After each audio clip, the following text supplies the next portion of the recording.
right. Before I forget, Aya, because that's happened before, I can cut it. All right, fine. We're at the question part, so this is critical. Well, I had a certain sutta in mind I was going to glance at, and I didn't. And then I opened it up just now and realized it's not the one I had in mind. So I don't have a sutta for us at this moment.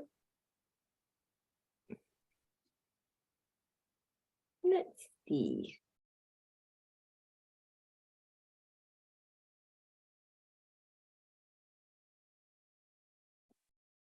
I'm just flipping through the Middle Length discourses thinking, Well, I put in the chat one fine night in the Middle Length discourses that I think would be enjoyable if nobody has anything else in mind.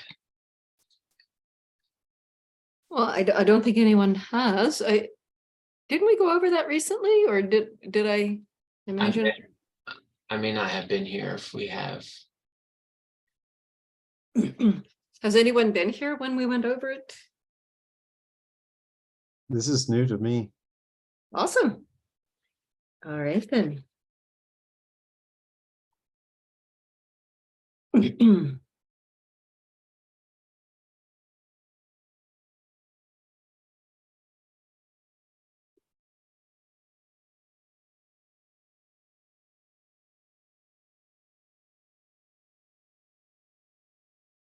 Okay, I'm going to pull it up.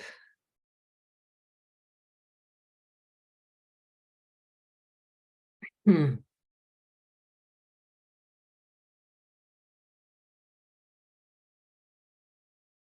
share screen.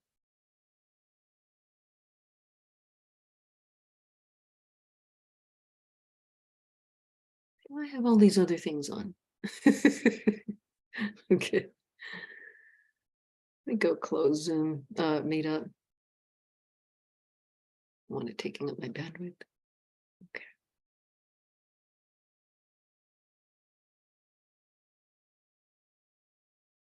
Okay. Is anyone new to Sutta Central?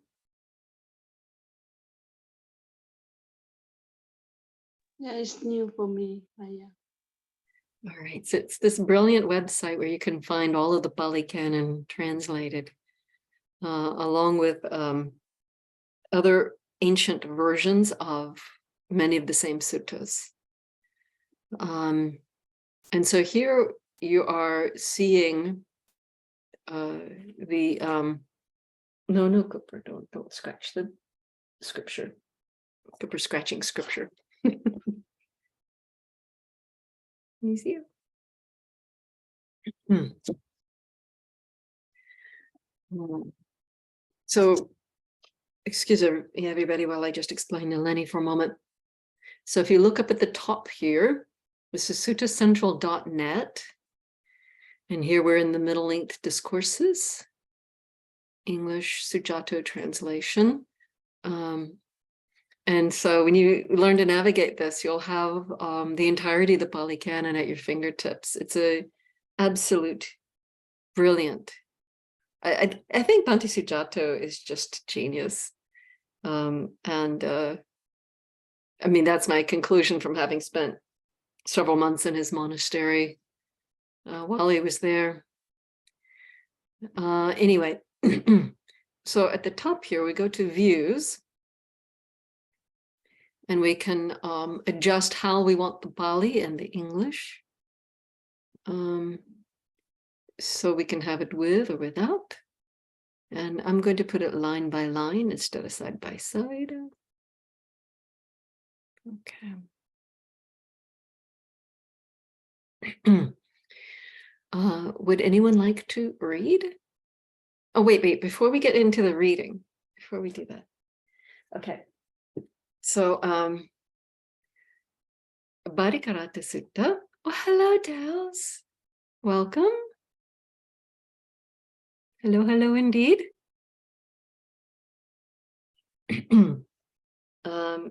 Sometimes Deos is pretty quiet because he often taps in from work.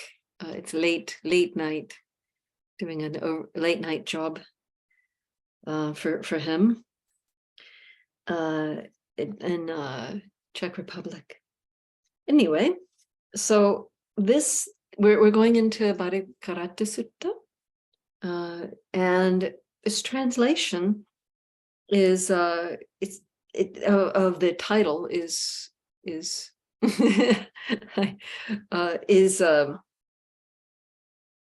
debated.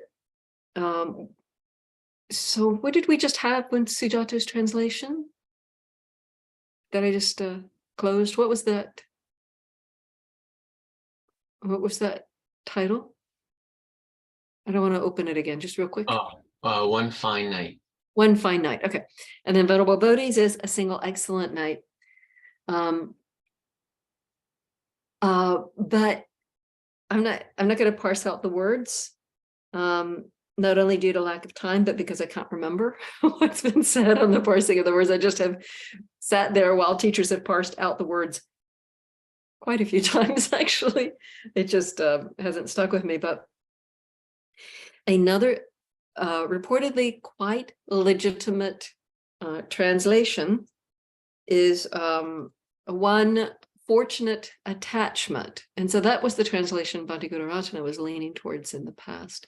In fact, I think, let me see this footnote, 1209. I think this footnote may go into it.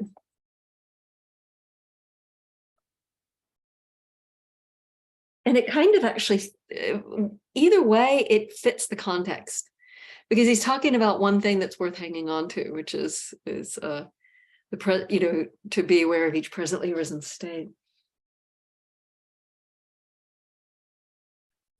Okay. So Venerable Bodhi states in the footnote, in the first edition, I followed Venerable Nyanamoli in rendering Bhadikaratta as one fortunate attachment. At the suggestion of Venerable Thanissaro Bhikkhu, however, I've changed it to a single excellent night, which seems more likely to be correct. Ratta and Rati could be taken to represent, respectively, either Sanskrit Ratra and Ratri, meaning night, or Sanskrit Rakta and Rakti, meaning attachment. Nyanamoli had taken the words in the latter sense, but the fact that neither the commentary nor the sub-commentary glosses Ratta implies that night is intended. For if the word were used to mean attachment, an unwholesome state in typical Buddhist discourse, some commentary or clarification would surely have been offered. The Central Asian Sanskrit version, the Sanskrit title at the head of the Tibetan version, and the Tibetan translation itself all use Bhadrakaratri. This confirms the identification of Rata with night. The change from E to A can be understood as an attempt to convert a difficult reading into a more familiar one. And apart from this series of suttas, this one and a few after it, the expression Bhadikaratta does not occur elsewhere in the Pali Canon. And then he goes into it a bit more, but I think I think we've gone into it enough.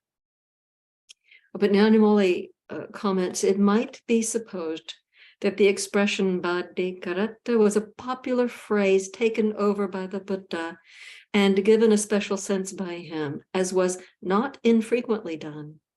But there seems to be no reason to do so, and there's no evidence for it in this case. It's more likely to be a term coined by the Buddha himself to describe a certain aspect of development. So, there we are.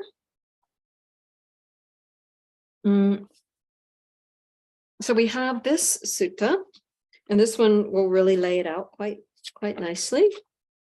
And then the next sutta has the same one with someone else teaching it. That is with Ananda teaching it and the Buddha approving. The next sutta, so this is 131. I just was describing 132. Sutta number 133 has Venerable Mahakachana being asked to analyze it. So he gives an analysis of it. And this one that well, I'll get into that in a moment. Let's see what else we have. Is that the last one? No, then there's one more. In which a deva goes to a certain elder monk, I believe he's an elder, and asks him for the meaning of that sutta, of this same teaching. And he doesn't know, so he goes to the Buddha and asks.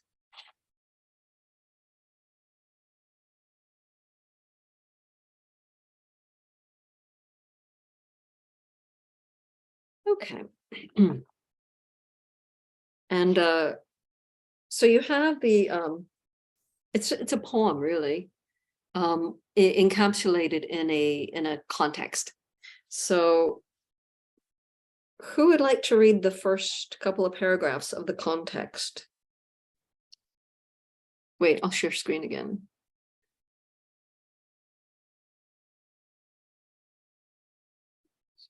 Who would like to read up until we get to the poem? I can read. Go for it, Michael. So I have heard, or one fine night, so I have heard, at one time the Buddha was staying near Savatthi in Jeta's Grove, Anapanindika's monastery. There the Buddha addressed the mendicants. Mendicants, Venerable Sir, they replied. The Buddha said this: I shall teach you the passage for recitation and analysis of one fine night. Listen and pay close attention, I will speak. Yes, sir, they replied. The Buddha said this. Okay. And Rupa, are you there? Do you want to read the poem for us? Yes, I can read. Would be lovely. Don't run back to the past. Don't hope for the future. What's past is left behind. The future has not arrived.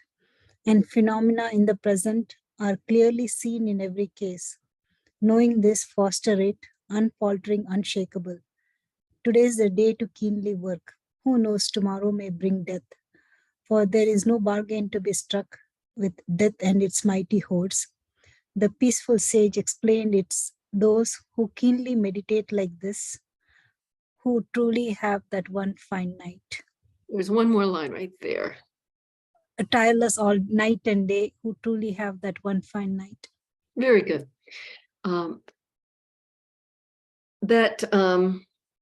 The single excellent night from Venerable Bodhi, or one fine night, or one fortunate attachment. You know, that's where the that's Bharikaruti. Oops. Oh no, I gotta move your faces to close this thing. Hang on. Okay. No offense. Moving you all around. So yeah, so there that is. That the one fine night or one fortunate attachment. I wonder if it could be an equivalent of, like, you know, have a good day, and what it would mean to truly have a good day. Because in ancient times, you know, the period of time that you refer to as it, you know, in a very casual sense, is a night. In the exact same way in English we speak of a day. How is it in India, Rupa? Do you refer to, you know, living day by day or night by night, or whatever the phrasing might be? Is a period of time of 24 hours reckoned as a day or a night in India today? I think it's yeah, we call it like it's the same like here. I think we'll just call it a fine, like have a good day or something. Would be a yeah, day. it's yeah. 24-hour period would be a day. Yeah, we don't. Okay. I don't think we talk. But I mean, that just led me to think. I mean, most is it just the reason we use night here is more because, like, even when Buddha attained enlightenment, we talk about the first phase of night, the second phase of night, and the third phase of night.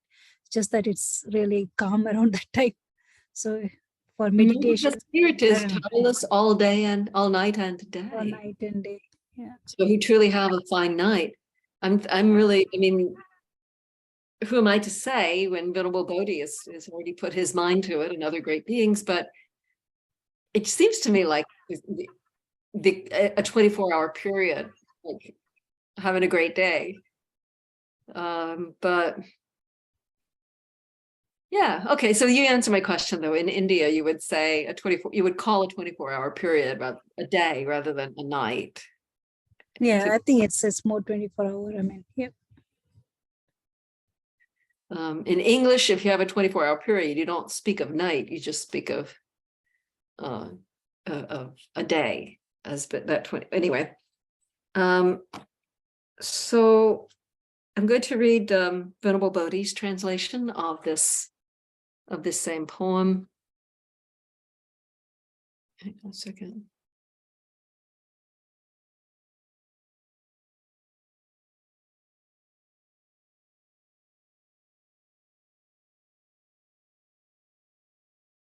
Okay.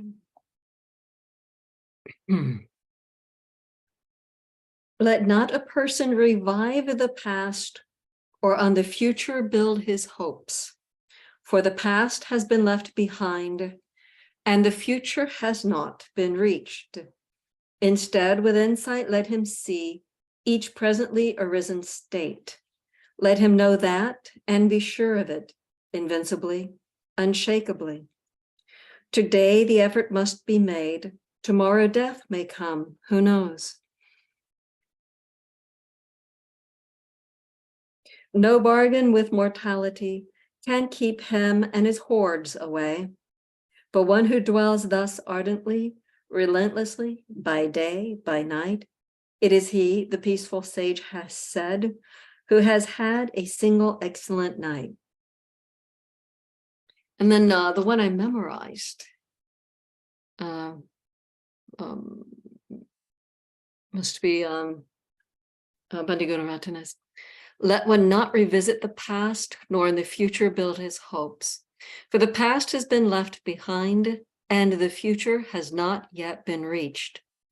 Instead, with insight, let him see each presently arisen state. Let him know that, and be sure of it, invincibly, unshakably.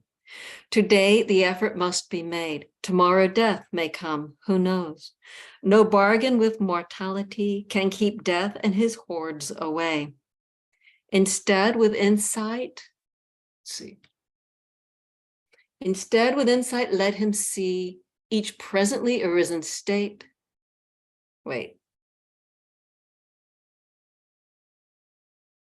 Invincibly, unshakably. I lost my place.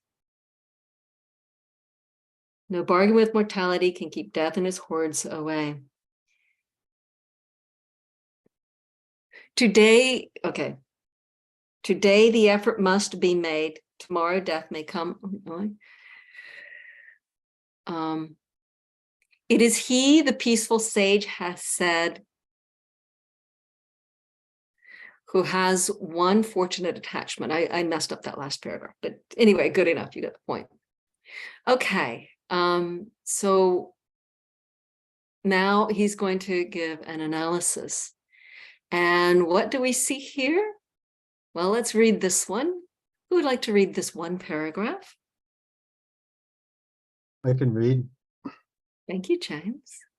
And how do you run back to the past? You muster delight there, thinking, if I had such form in the past. No, just I. Oh, thinking I had such form in the past. I had such feeling, perception, choice, consciousness in the past. That's how you run back to the past. Okay, and then how do you not when you don't do that? Okay. So this is an analysis in terms of what?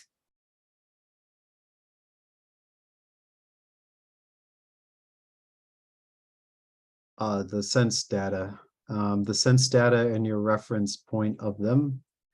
So then that would constitute the basis of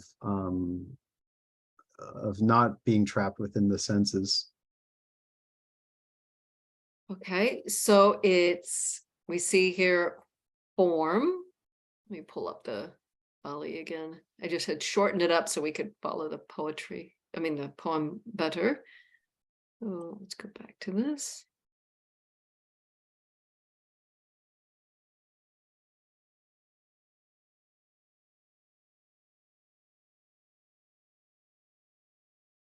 Okay, so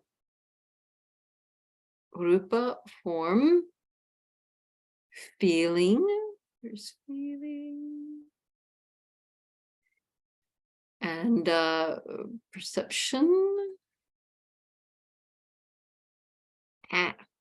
Try not to do that. And that translation I still object to of sankhara, here choice. But other translations would be like karma formations. And then we have vijnana here. Try not to trigger that lookup for consciousness. So what is the analysis based on?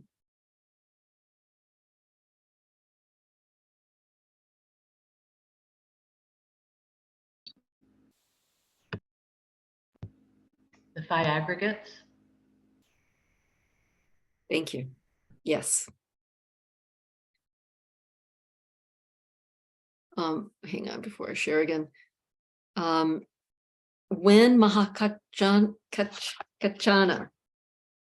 does his analysis, then why did I close the book? This is a big book. Why would I do such a thing? What was it, number 22? Someone speak up.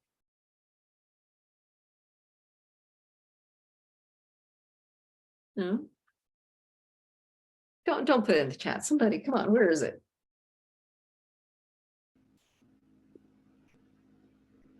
– 131. Thank you.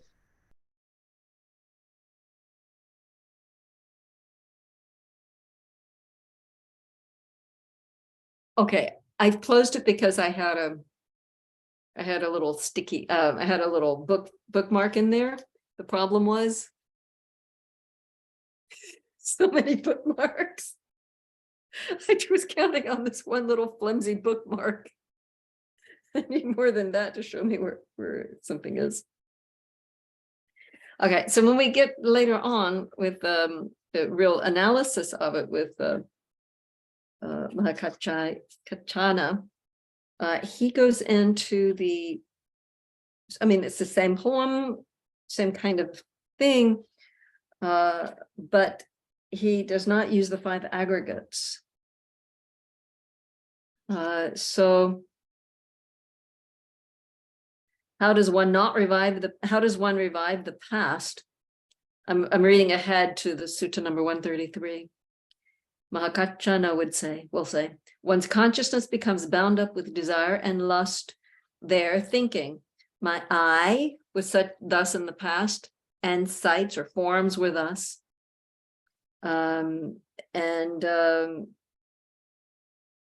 Because one's consciousness is bound up with desire and lust, one delights in that. When one delights in that, one revives the past. And the same regarding the ear and sounds, nose and odors, tongue and flavors, body tangibles, mind and mind objects. So what is that analysis?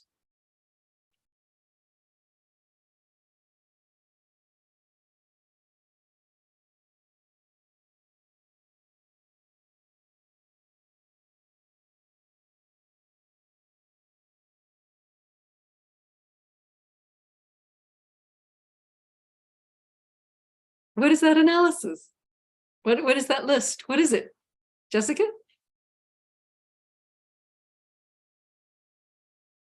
The other one was the 5 aggregates. What's this list? I think you went a little too fast for me, but I was afraid to ask that. Read it again. That it was about consciousness getting wrapped up in desire and lust for or at eye and sights, ear, sounds, nose, smells, tongue, taste, body, and things that touch the body or tangibles, and mind objects. What is that list? I'm sort of cheating, but they constitute the tanha. Tanha is definitely involved in that description. But what is that list? It's a particular Oh, the Four Noble Truths. Four Noble Truths are always involved, but pretty much. But what is that list of the eye, ear, nose, tongue, body, mind, and sight, smells, taste, sight, sound, smells, taste, tangibles, and mind objects? Senses? What was that? Senses? Lenny, tell us more. Oh, What do we call that? mm, How many are there? yes. 32. 6? Sorry. Oh, 6 sense bases.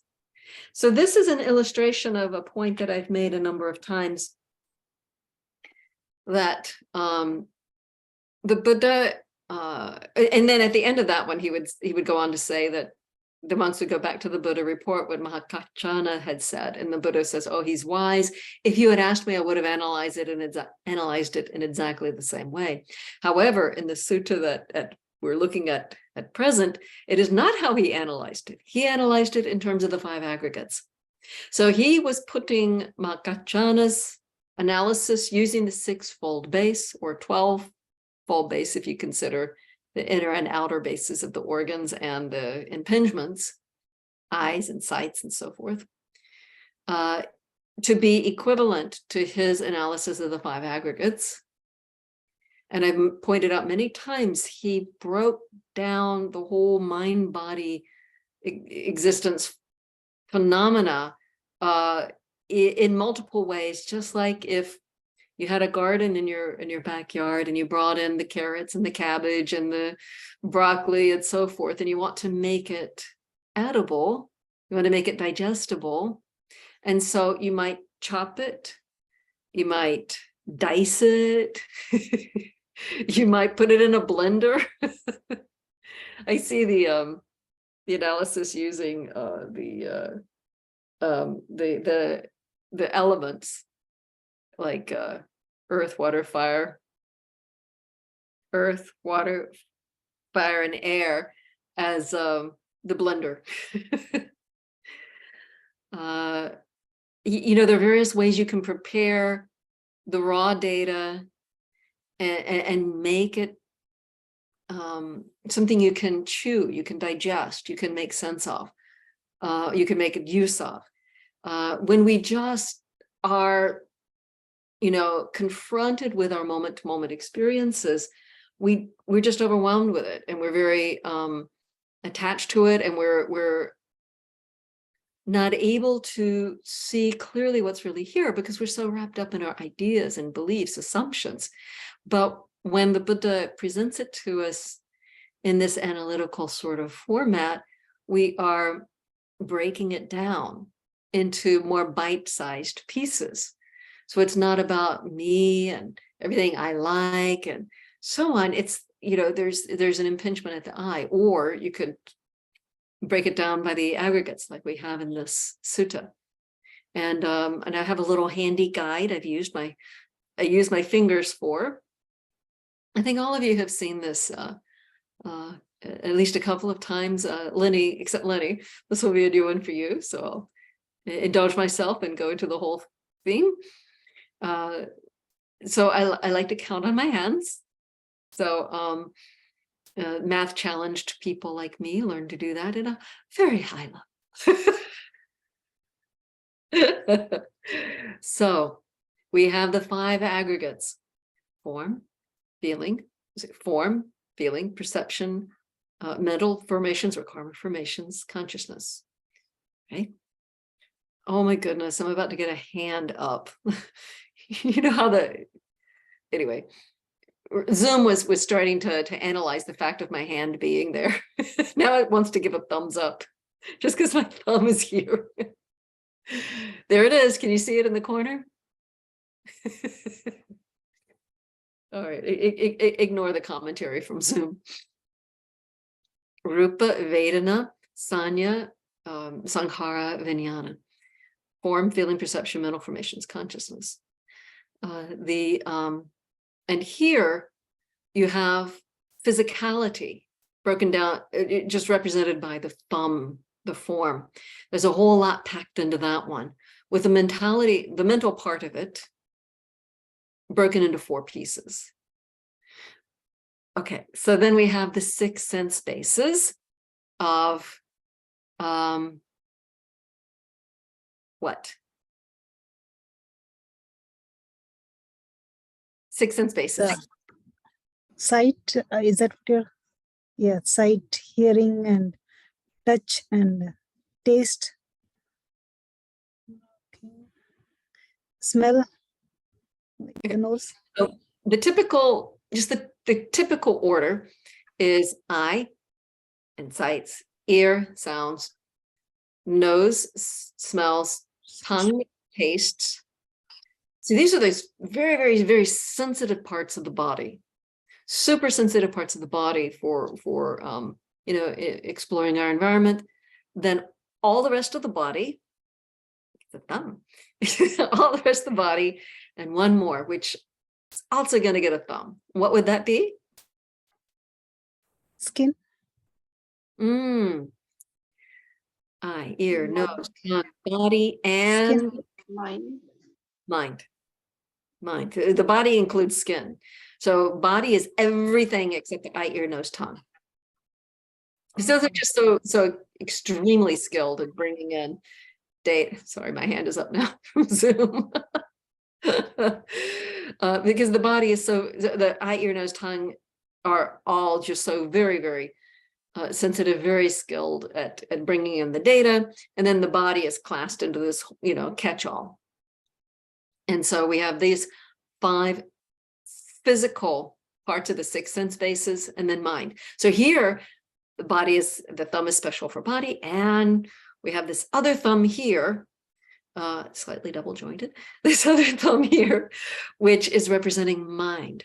So when we're talking about the 5 aggregates, we have 4 of mind, 1 of all physicality. When we're talking the 6 sense bases, we have 5 of body and 1 of mind. But it's the same stuff.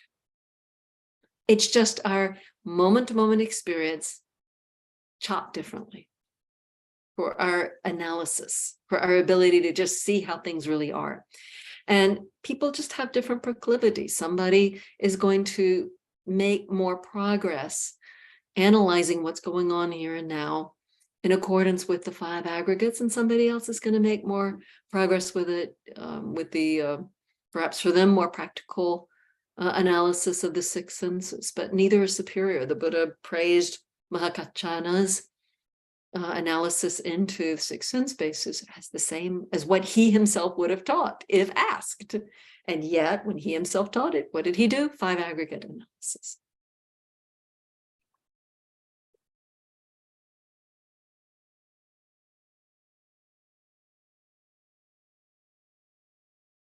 Okay, so how do you revive the past according to the Buddha in this sutta, 131? About each of your aggregates in the past, longing for them, thinking of them. You're reviving the past by putting your mind into the memory of these things, and having some kind of experience around that. And how do you not revive the past? You don't, and you're nurturing delight in it. Now, delight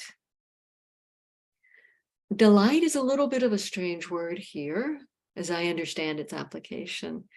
I'm not sure which Pali word it is, and I'm not going to look it up because I don't care at the moment, my point being.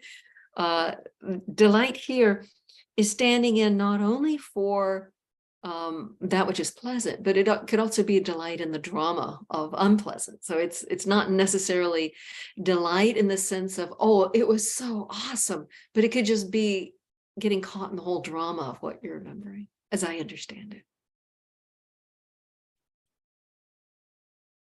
So one nurtures delight, they're thinking it was like this, that, and the other of any of that, of these aggregates. And how do you not revive it? You don't nurture delight, they're thinking, I had such material form or feeling or perception or karma formations or consciousness in the past. Is how you don't revive the past. And I'm looking at the book, but I might as well, lower my hand, there we go. Might as well refer to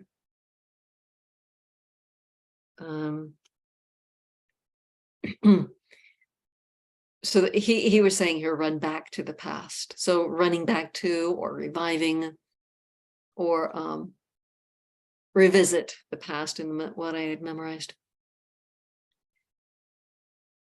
Okay, well, what about hope for the future or build up hope for the future? Well, then you're making wishes that you have these and those aggregates in the future. And how do you not do that? I'm sorry. You'd muster delight there thinking, may I build up my physical strength? May I have such feeling? May I get to enjoy such and such pleasant feelings? May I have certain perceptions? May I enjoy certain karma formations? I don't know how exactly you long for consciousness, but anyway, consciousness as well in the future. So you hope for the future in any of those ways. How do you not do it? You do not muster delight there thinking. So it's not just practical thinking, if I do these exercises, I'll be able to walk well in the future and so forth. It will be the mustering of delight. Or you can think about it, but not with the delight, then you're not, then you're correctly not building up hope for the future. And then how do you falter amid presently arisen phenomena? Let's see, what is the...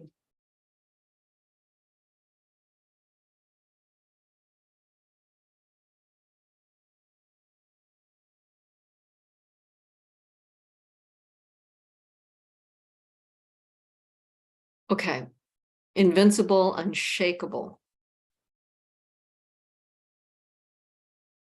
Or invincibly, unshakably by venerable bodhis. Invincible, unshakable by the one I memorized, venerable Gunaratana. Unfaltering, unshakable. For Venerable Sujanto's translation. So then he's asking, okay, well, how would you falter?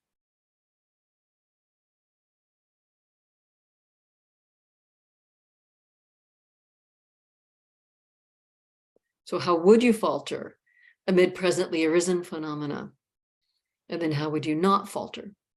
It's when an unlearned ordinary person, what is that word? Anyone know that word? What's the unlearned ordinary person word? Uttejana. I love the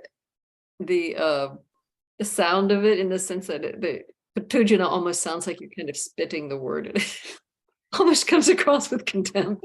I'm sure the Buddha didn't have contempt, but it kind of comes across funny that way. So someone who hasn't seen the noble ones, isn't skilled or trained in the teaching of noble ones, hasn't seen good persons, not skilled in their teaching, and they therefore have not been taught not to do this. They therefore regard rupa, form, as self, self as having form in self, or self in form.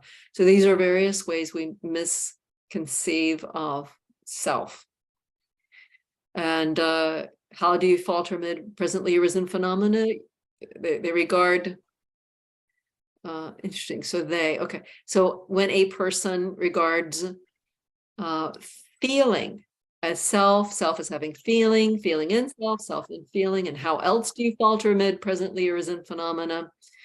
You regard perception as self, or self having perception in self, or self in perception.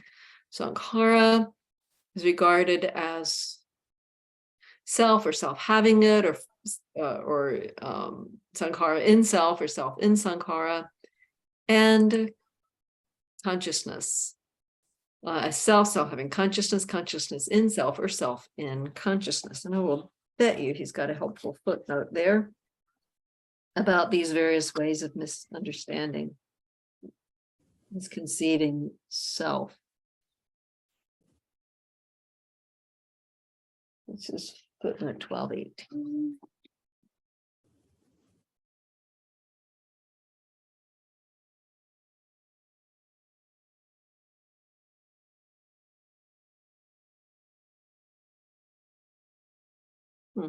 Does it go into it? That's funny. I would have expected him to go into these various ways of misunderstanding self.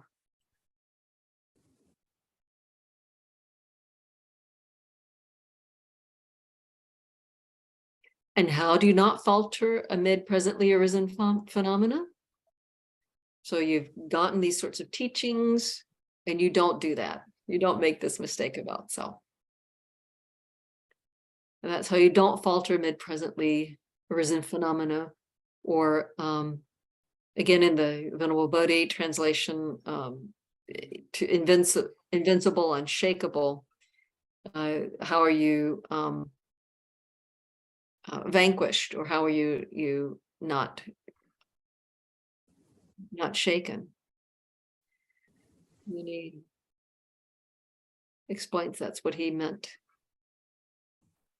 Okay, and so Lenny, when you come to the bottom of the sutta, you can go to the previous one by clicking to the left side, or you can go to the next one, clicking to the right side. So it's the same layout, just Venerable Ananda teaching it. He doesn't give any further analysis. And Makachana, the Buddha just gave it in. Okay, so a deity goes to Venerable Samiti, asks if he remembers it, tells him to learn it. And so the Buddha gives the poem and then got up and left. Like, why would he do that? I don't know why he did that. Okay, so the monks were kind of perplexed. They didn't really know exactly what to make of it. So now what do we do? Who can explain it in detail? And then they remembered how Venerable Mahakachana is praised by the Buddha, capable of teaching it. They go to him, they ask him, he scolds them about how, it's like you needed good wood from the trunk of the tree, and instead you're going to the branches and twigs. What's wrong with you people? You should have asked the Buddha himself, right? When you were face to face, no, not me. That was the time to approach him, etc. And they were like, please. And so that he, yes, you're right. Please, would you teach us? If not, any trouble. Okay, well, then he agrees to teach them. And again, he's going to give this same teaching, but with a little bit different analysis. And his analysis will use 6 sense bases. So same poem. This is how I understand it. How do you run back to the past? Consciousness gets tied up there with desire and lust, thinking, in the past I had such eyes and such sights. So you take pleasure in that, and that's when you run back to the past. Consciousness, okay. So consciousness gets tied up there with desire and lust, thinking, in the past I had such ears and such sounds. So you take pleasure in that, and that's when you run back to the past. Consciousness gets tied up there with desire and lust thinking. In the past, I had such nose and smells. So you take pleasure in that, and that's when you run back to the past. Tongue and taste, body and touches, mind and such thoughts. So you take pleasure in that, and that's when you run back to the past. Is anyone puzzled by this, the way I'm jumping around here? Is anyone thrown off with all these dots, the ellipses? No explanation needed. I've been surprised at times, that even very educated people sometimes have been really not quite able to follow that. And my own background, in law, there's probably more dots than there are words. And when I was a child, I was in a church choir. And so whenever you had a refrain you went back to, you would always have the dot, and you knew, from the simplest music theory, you knew that you went back to that, or even just singing in church. So I come across people who are not familiar with that, and I really come to realize I need to be, aware that that's actually a cultural thing. It's not like instantly recognizable to all human beings. It blew me away. Like, wait, not all human beings just automatically know that? Okay. What is it?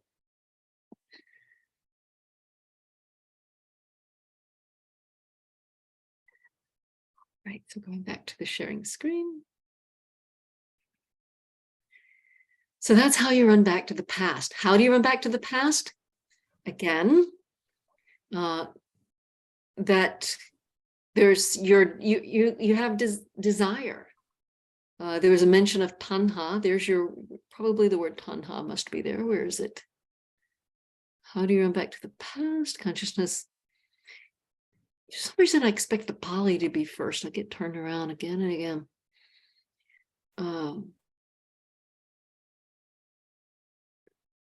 Chandaraga. Okay.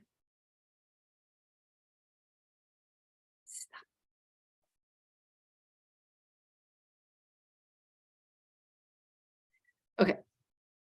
Oh, there it is. Nandati. Oh, okay. I was expecting tanha somewhere, but it's nandati, like delighting. Stop it. Okay, anyway. So regarding any of your senses, you're taking pleasure in thinking about, how it was for me. Or we'll get to the future part, right?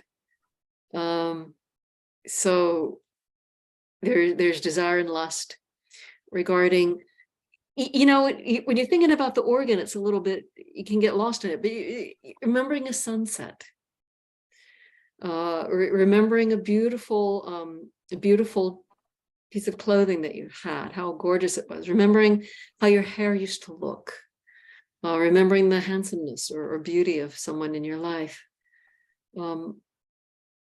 There's a lot that we may delight in, that's data at the eye, and so we're remembering it with this sense of being pleased with these memories. You want that, and the same with nose and smells. Have you ever smelled sandalwood? Have you ever smelled cedarwood? Have you ever smelled incense? You might think, oh, there was this religious place I went to, and the smell was just so heavenly. Or the scent of your grandmother's baking, or yeah, that, and we get caught up in it. And the taste of the favorite thing that your mother made, or that wonderful burger at such and such place. You might reminisce or just think about, there was that restaurant. I can't believe it closed. You remember this? We get caught up in these things. And you don't think, oh, this is about my tongue and tastes. We think, oh, those things were good. Oh, that was delightful. That was wonderful. It was good. We don't think that my consciousness is wrapped up in delight and lust, and delighting in, the remembered sights and smells and taste and so forth. We don't think of it like that. We just think, oh, that was so good. And such a body and such touches. So there are all kinds of sense pleasures, of all the rest of any, the miscellaneous category of body. Everything from the wind on your face skiing to the touch of a loved one. Can you remember what it felt like when you didn't feel well and your mother might have put a cool hand on your heated forehead? That cool hand. Anyone know? It's a thing, right? Like there are endless ways that we've had a body and such touches. The feeling of the warm sun on a cold day through a window, or the feeling of wading in the ocean at a tropical location. There's endless pleasures that we might reminisce. Oh, it is like this, it is like that. Consciousness is wrapped up in the desire and lust for it. And you're taking pleasure in the memory. And so that's how you run back to the past. Why not? Because the past has been left behind. Instead, with insight, let us see each presently arisen state. Don't get wrapped up in the past. Let's not get lost here. And the same with the mind and thoughts. I used to believe in him. I had that trust and faith, and it's gone. That's one way, That's another way to run back. How do you not run back to the past? Don't do it. Simple. I just summarized a whole lot of text right there. How do you hope for the future? What do you think? The heart is set on getting what it doesn't currently have, thinking, may I have these sights again? These kinds of sights, or not again necessarily, but may I have them in the future?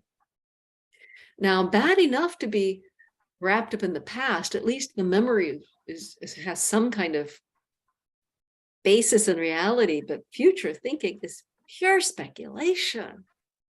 There's nothing real about it at all. But I want to see the rainbow. I'm dying to go see the Northern Lights. I want to see such and such. Oh, what efforts have we made in this life to go see XYZ? To see and experience the whole, see and hear and have the mentality, the ideation, the thoughts of a movie. Getting some feedback. If you're not muted, just go ahead and double check and mute yourselves, folks. Yeah, and so you take pleasure in that. Oh, I can't wait to see the snow-covered mountains of such and such. And that's when you hope for the future. It's not that you're bad for it. It's that the Buddha has some better advice for us, because this stuff is a setup for pain. It's just a setup. It's a trap. He's trying to tell us, hey, it's a, well, here, Kachana, but the Buddha was telling us this is a trap. You're taking pleasure in that, and that's when you're hoping for the future. Why? Why not? And the same with the ears and sounds. Who's ever gone to a concert? Why did you go? Because you were just wrapped up in the desire and lust for it. Nose and smells, tongue, taste, body, touches, mind, thoughts. I could go on and on, but you get the point. I think that's how you hope for the future. How do you not? Don't do that. Okay. So why not do that? Well, instead, it's not that it's bad, but it's delightful. It's wonderful. It's like the best stuff ever, except there's something a whole lot better. This stuff is a trap. It's a trap. We're still in samsara. And if your main challenge is despair, depression, ignore almost everything I'm saying. Delight in whatever you need to delight in to get through the day, fine. It's better than dropping heavily, right? Much better than descending into further pain. Sometimes pleasure is the only bulwark, only refuge a person can find against too much mental pain. And that if that's where a person is, then this teaching is not what you're ready for at the moment, right? Not that you won't be later, but it's just not where you're at. Sometimes the only relief a person has at hand, has the skill in the moment to reach for is some kind of pleasure. Remembered pleasure or intending for future pleasure or whatever, like that's sometimes the best a person can do, and much better than leaning on anger, leaning on, very gross, unwholesome states, despair, misery, and so on. So, if you're ready for this teaching, if you can absorb this without too much, without getting lost, then that's good. You can do this. You can look at this. All right. And so I'm continue now. If you're ready for this, then you can see for the long term. Okay, maybe for the short term, but if you're really in a painful spot, but for the long term, it's a trap. It doesn't work for the long term. Everything's impermanent. It's just going to happen and then be gone. And you'll be you again still, right? You'll still be you. And you'll still have all the problems with your own mind. So he's giving us a different option, a better option. What is that? Instead, with insight, I'm going back to my remembered version, but instead with insight, let him see each presently arisen state. Let him know that and be sure of that. What? Right here and now, this very moment. Invincibly, unshakably, or not faltering. Not faltering, not, what's this other word? Not faltering and not, I don't know what his other word is. Anyway, invincibly and unshakably. So how would you be vanquished? How would you falter amid presently arisen phenomena? Okay, well, again, we're going to break this down according to the 6 senses. I, together with the sights or visual impingements. I like to think of it as impingements at each organ, each sense organ. You've got your eye, you got your sights, and if consciousness is there, tied up right here and now with desire and lust, you take pleasure in sights right now, and that's when you falter amid presently arisen phenomena. So it's pretty simple. Don't get caught up in the past with desire over, everything you've seen, you've experienced at the eye, ear, nose, tongue, body, or mind in the past. Don't get wrapped up, lost in the future with desire and lust for anything to do with the eye, ear, nose, tongue, body, or mind in future. And hey, here and now, whatever is arisen right here and now that you're currently experiencing, don't get all tied up in delight with this right here and now. Ear and sound, nose and smells, tongue and taste, body and touch, mind and thought are here and now, presently arisen. If consciousness gets tied up at any of this in the present with desire and lust, you take pleasure in that, and that's when you falter or are vanquished, by the other translation, amid presently arisen phenomena. And how do you not do it? Okay, well, you got your eye and sights. Consciousness doesn't get tied up there in the present with desire and lust. You don't take pleasure in that. And that's when you no longer falter or no longer are vanquished amid presently arisen phenomena. And so on with the other senses. That's how you don't. And so that's how I understand the detailed meaning. But isn't he missing something here? I guess not.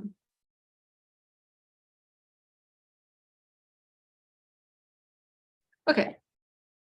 So then we're at that is how he understands it. And then they go to the Buddha and ask him about it. They tell him all this long text, Lenny, is all the Pali, just, he doesn't repeat all of this. He just summarizes it as told him what happened. And this is all of that repeated text here. And it's shortened up in the original Pali with the word pe. So pe is ... So here's the poem again, all in the Pali.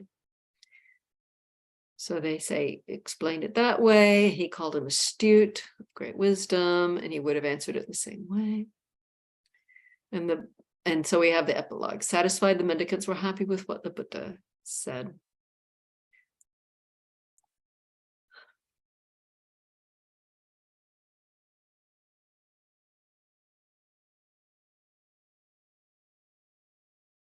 So I think if we, okay, so let's say I'm petting a favorite cat. And I'm like, he's so wonderful. Oh, I love this cat. Oh, he's so wonderful. Then my consciousness is wrapped up in, the desire, the pleasure, rising at the sight of the cute little kitty, and the tangible physical touch going on. I might be hearing some purring, right? And one of my cats smells good, the others don't. I don't understand it. It's how it is. So the favorite cat actually is the one that smells good. So, and so what's actually happening is that the consciousness, as it darts around between, visual stimulation and perhaps olfactory stimulation and touch stimulation, and perhaps the hearing stimulation, it's giving me this, multimedia experience that I'm glomming onto and having all of my ideas around and desire and lust. But if I'm careful, if I'm being aware here and now, then I can just be aware, oh, there's this going on. And what is it here and now? Well, it's actually something I like. Okay, so what's actually happening here and now is that I like this sensation at my fingers or nose or ear or eyes. I like it. Oh, wait. But what's actually happening? Oh, right. It's pleasant. It's pleasant. Pleasantness is arising at the eye or the ear or the nose or the physical body, the rest of the body. And so that's what's actually happening. So if I'm clear and alert and being very present, I'm not being vanquished or faltering, right, amid presently arisen phenomena, then I'm aware of that. Used to try to train myself to not get too wrapped up and attached to this particular cat. And I would just whisper to myself, pleasant, pleasant, pleasant, while stroking him. And he would turn and glare at me. He didn't like the little whispery stuff I was doing, so I stopped. But it would have been a good idea to continue, because then, the intensity of attachment might not have happened quite so bad. But this is something we can do. We can break it down. It's not that this thing is awesome in itself, this thing or this experience or this being. It's not the awesomeness of these phenomena. It's that I am having these experiences at the eye or the ear or the nose or the tongue or the body, the mind. I'm having these experiences not without corruption. There's a corruption in my heart, in my mind with this. And this corruption is making me, completely lost in my delusions. So I'm lost in my desires, as Mahakachana explained, or my delusions as the Buddha explained explaining about, when he was talking about, form is self or in self or self in form or whatever the fourth one is, right? Like, this is how it is for me. This is who I am. This is who we are. This is us. This is my laptop. This is what, how is this my laptop? Okay, for one, you could argue it's the Vihars and not mine, but aside from that, how is this my laptop? And we could argue that a monk doesn't really own much. Okay, never mind that part. How is this my laptop? How is it my laptop? It is the stuff that's been pulled together in particular ways, slapped together in particular ways in some other countries and shipped, and it's functioning in particular ways at the present moment. It's not going to keep doing it. I can't make it continue to work forever. Even if it did work forever, it'll be obsolete as soon as possible. It's probably already obsolete. I'd be happy, any kind of digital thing I've somewhat mastered, I do not want it to change.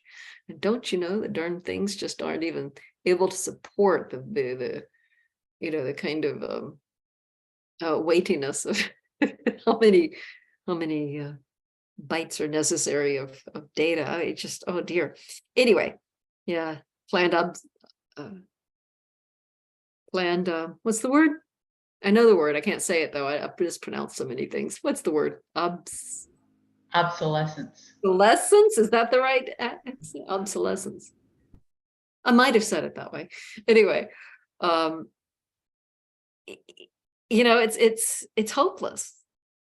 If it were mine in any kind of ultimate sense, there's no way that would happen. I would not let that happen. This laptop, it would be it, and it would be done, and it's the same laptop, and I'd still be here 100 years from now teaching off of this laptop.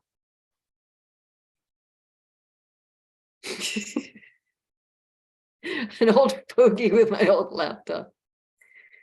I mean, I'm still regretting having given up my typewriter, frankly.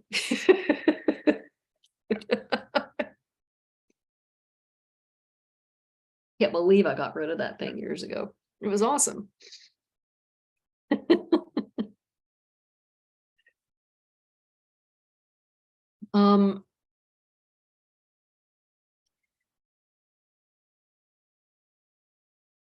And when I'm not being careful, and I'm taking things to be things, and I'm not seeing the true nature of things, then there's the thing, there's it, there's me, there's my ownership of this or my relationship to that.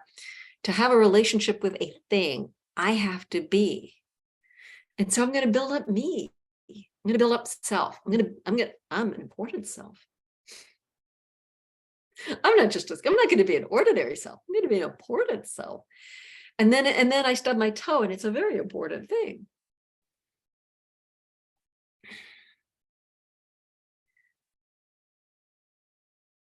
But if I'm careful here and now, then whatever's going on, I can see it as it actually is. Just phenomena come together in particular ways at this particular moment that I may have certain, you know, ideas around that has certain functionality at this time.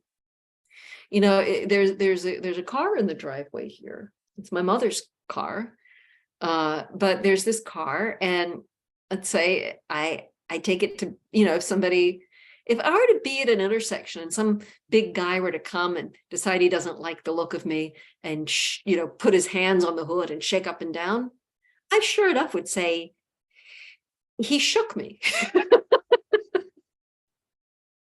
Where's the me in that? Some guy just put his hands on a hood and shook. But it would be me. He did it to me. Even if I wasn't in the car, I might think it was to me. You know, that sense of self can spread. You know, if I were on some other planet and somebody were to talk about Earth, I'd be feeling like they're talking about me. Like my ego would be able to expand to embrace the entire planet. Why not? How could I not? Couldn't any one of us do that? Just, you know, in our own minds, expand our sense of who I am to include this whole planet. You're talking about my planet. It's a nice planet. I know we polluted it a bit, but it's a nice. We would go there. You know, there's no end to how big and broad this sense of me could go.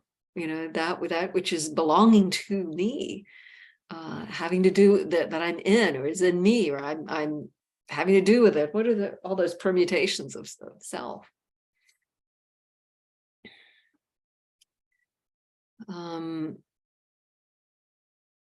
Yeah, we try to own our loved ones. How's that working out for you? Owning those loved ones? So anybody want to say anything? Hi, Aya. I have a question. So we are experiencing, let's say, memory of the past, and maybe as planning to go to the future, and experiencing the phenomenon of the the sensation, and what actually our I'm sorry, when you said phenomena, did you say sensation or cessation? Sensation, touches. Okay, yeah. Yeah. So what actually, after that analysis, what should we do? What is actually our behavior towards that memories, the planning, and this phenomenal? Are we as individual just watch of that sensation, or what should we behave on that rising of the past and the future and the current, the yeah.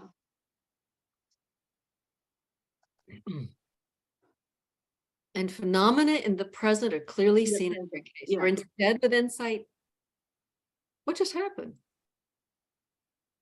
I clicked it. Is this AI? Yeah, it could be. It's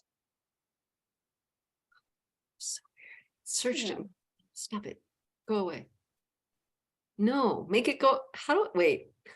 Just I think I see an X on the right-hand side of the search box. Just arrow just a little bit lower. That's your don't want to close out of the tab. So if you do your arrow lower, Hang on. cursor.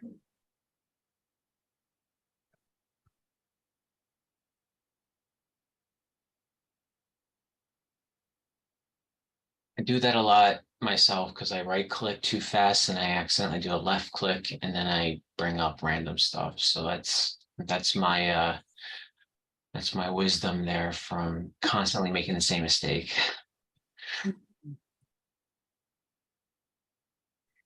Okay, instead with insight, let him see each presently arisen state. Let him know that and be sure of it invincibly, unshakably. And phenomena in the present are clearly seen in every case. Knowing this, foster it unfaltering, unshakable. So we only knowing of this phenomenon, or what should we do? Let's say when we remember the past, as in the sutta, and we'll say we also planning to the future, projection to the future, and we experience the present moment of phenomena, what actually ourselves behave toward this thing. So be watching out for the grasping, watch out for the desire for it. But Deus has his hand up. Go for it, Deus. I wanted to mention about this regarding the past and the future. Well, you're addressing Lenny's question? Yeah. Okay, good. And it's that the problem regarding those is that it's not really real. Like when we think of past, like the memories of past, like it's like, oh, it was so good, but was it? Not always. It's more the idea of it, like how we think of those things in past. That's not how it was. It just feels good when we think about them, and maybe it's like the idea of some memories rather than the experience itself. For example, like a lot of people, especially like the older generation, like to say, "Oh, everything was so better in past," but was it? No. But when you think of past, it can feel really good or really bad. Like I was depressed in past, and when I look back at those times, it's like, oh, those were the good old days, That was kind of fun. But was it? No. So you can look at these memories and such, like if you feel like reminiscing, that it's not actually real. It's just the idea that feels good. And Yeah. similarly, regarding the future, like if we like think of future and like, oh, it would be so good if I had this, like, or if I do this, this would be so nice. Or the worst example, like when people think, oh, if I had this, all my problems would be gone. Well, yeah, that feels great, the idea, but it's just the idea. It's not really real. When you actually get there, it's not like the idea of it. It's just fantasizing in a sense. Well, both are kind of fantasies, the past and the future. So you can look at it like it's not really real, and that can be helpful in seeing it more clearly, and that helps not doing that. Okay, that's it. So basically, we behave neutral, either like it or not like it, or feel bad or not bad.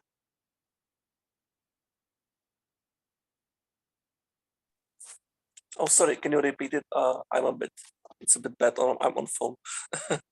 So in that idea means that we should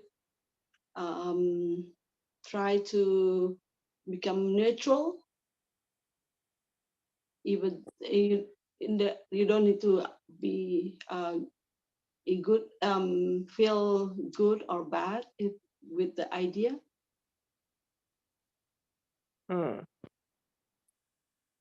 Well, it's more about like if you engage with that, with those thoughts or with those ideas, it's to remember that that it's just idea. It's not really real. Like if you think about past, like how good it was, no, like remember that no, that's not how it was. And similarly about future, if you think like, oh, it would be so great if I did this or that, then remember that no, that's not really how it is.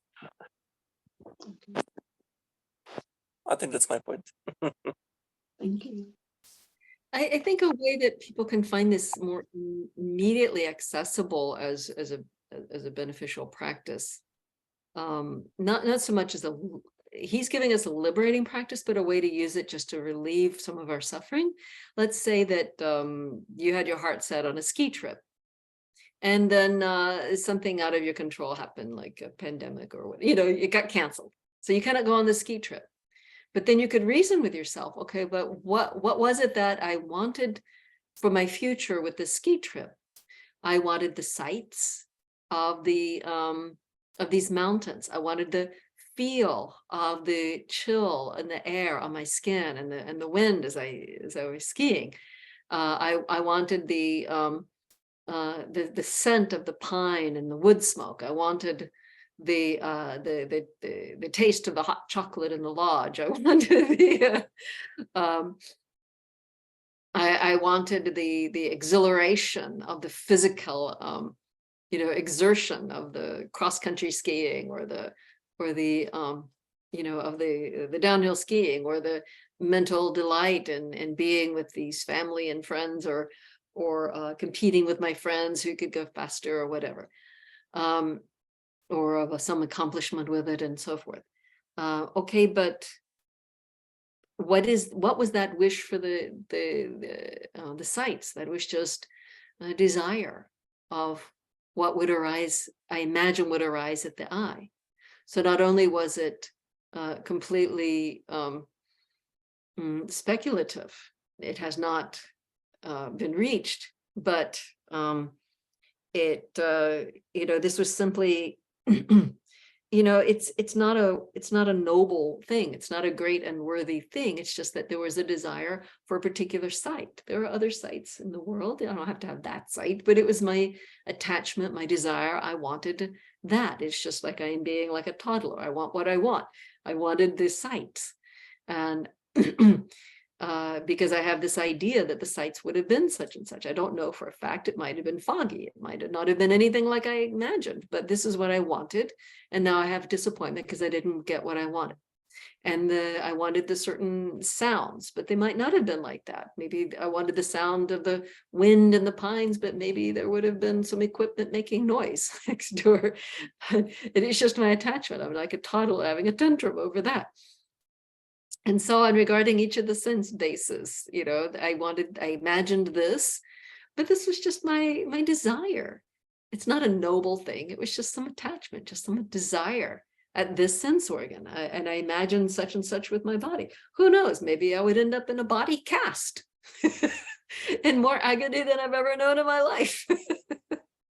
I imagined that it would have been so pleasurable and delightful and all that. Maybe it would have been just the worst thing ever. Maybe I would have rammed into a tree and had a broken nose. That's all I could have thought about at that point. And so you could basically run it for yourself, point by point, sense by sense, of how you had desired this, but it might not have been that at all. And it's just my own selfishness, my own wish to pleasure myself at the eye, pleasure myself at the nose, the tongue, the body, the mind. I just wanted these pleasures. And so thinking like that, then maybe I could give up the fact that I didn't get the ski trip. And so that seems to me a rather accessible way to work with it, to relieve ourselves of pretty gross suffering. Let's say I lose my beautiful, wonderful, sweet-smelling, long-furred kitty. And then I could if only I had this, I wanted this in future, I had this in past.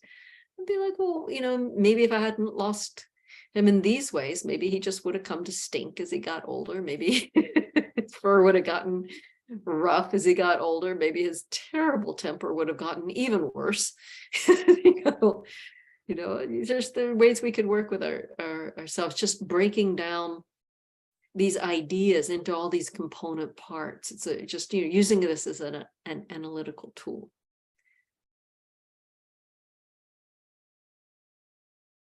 For liberation, try to root it for ourselves overall, but we're not all ready for that. So at least you can use it so that we take the bitterness out of our disappointments.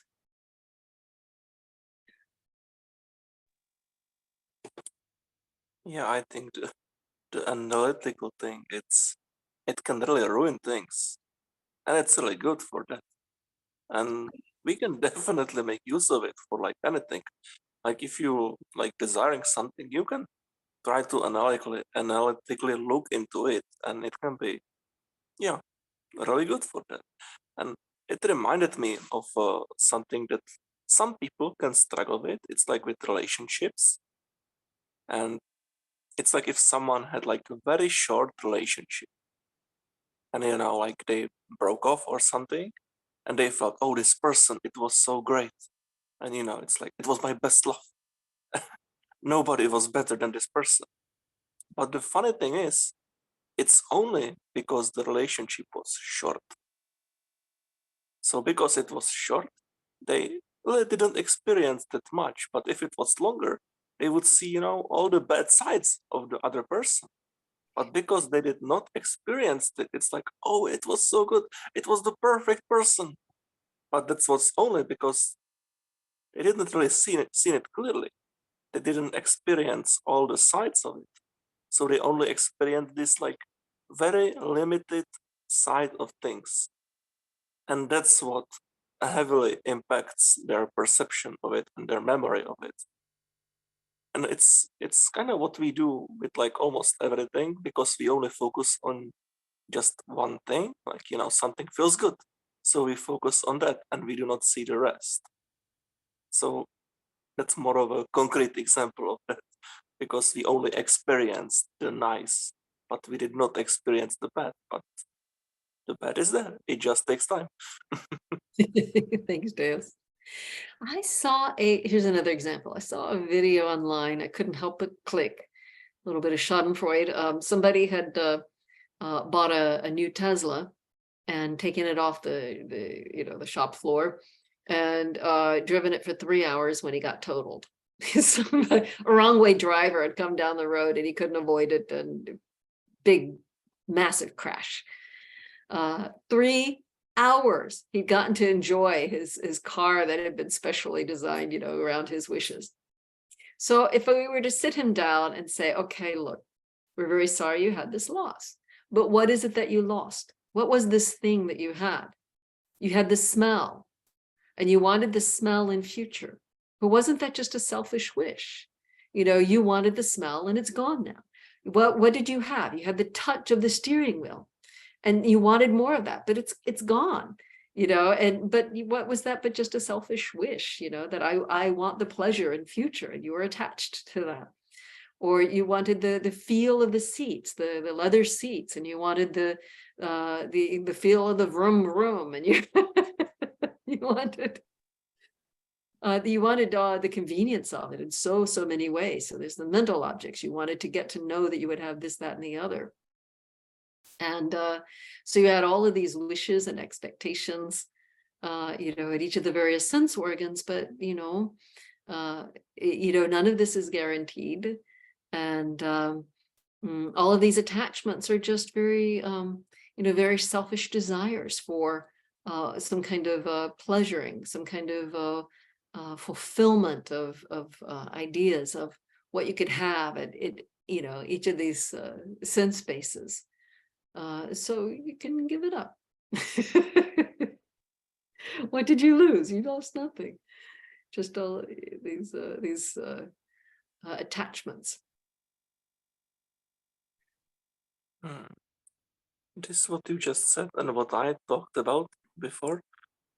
It makes me think of something really interesting, and it's that when we experience something, like whether it's the thing we desire, when we experience it for a longer time, we will see it more clearly.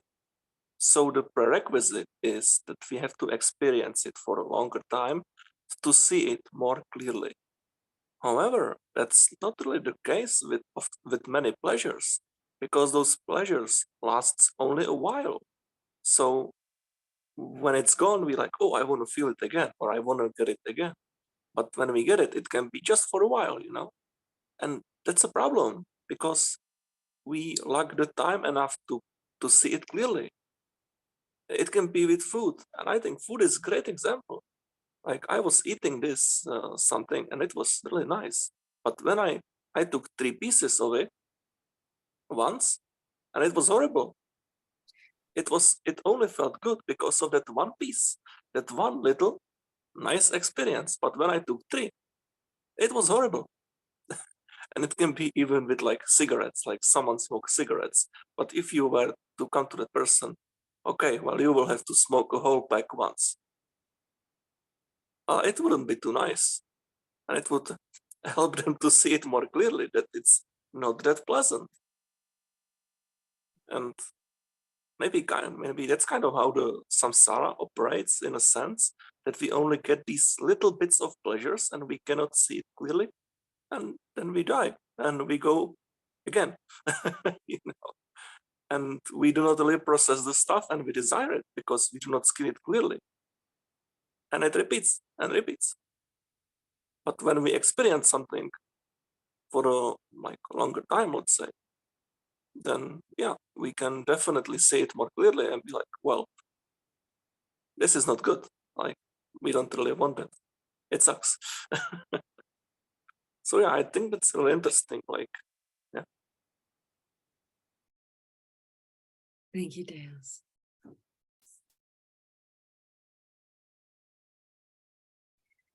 James, you want to read your comment for us? I could simplify it or compress it, and that would be that we kind of learn this in daily life anyways. I mean, consider the first time you do something that's very fulfilling, and then immediately your brain's sort of wired as in wanting to do it again. I don't mean to call anybody out, but like adults who are very fascinated with Disney, okay? Like the idea of Disney and the whole magic of the Disney World experience. You know, they will put the stickers on their car, make it their identity, but nothing, I think, if you're truly honest with yourself, will ever recapture the emotions that you had at the initial engagement that brought you to the devotee status. And we do that a lot. Like, I always sort of think about my mind like, oh, that thing or that album was really good.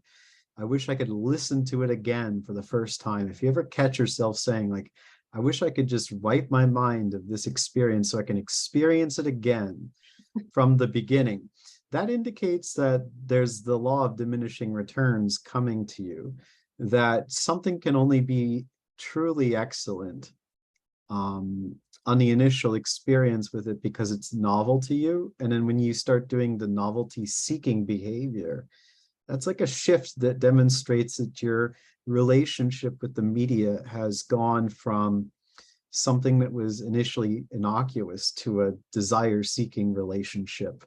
And whenever you just start looking for everything else, I mean, you could just be a layperson and just be like, yeah, this is diminishing returns. Yeah, maybe, potentially.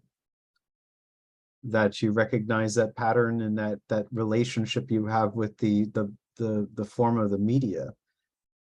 But yeah, it's like you want that first experience again. You'll never have that. You keep chasing other things. Is it going to replicate it? Maybe you find something. But if you keep thinking that that one thing is going to keep reproducing it on the same level, no.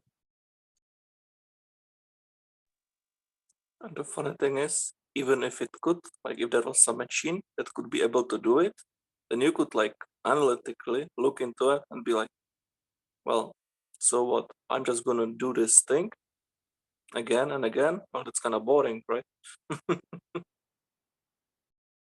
And maybe we might get to the point where we have brain pacemakers that artificially recreate these experiences for us, but then the way that the brain is designed just by nature is that when it's overstimulated with a certain chemical, it produces more receptors.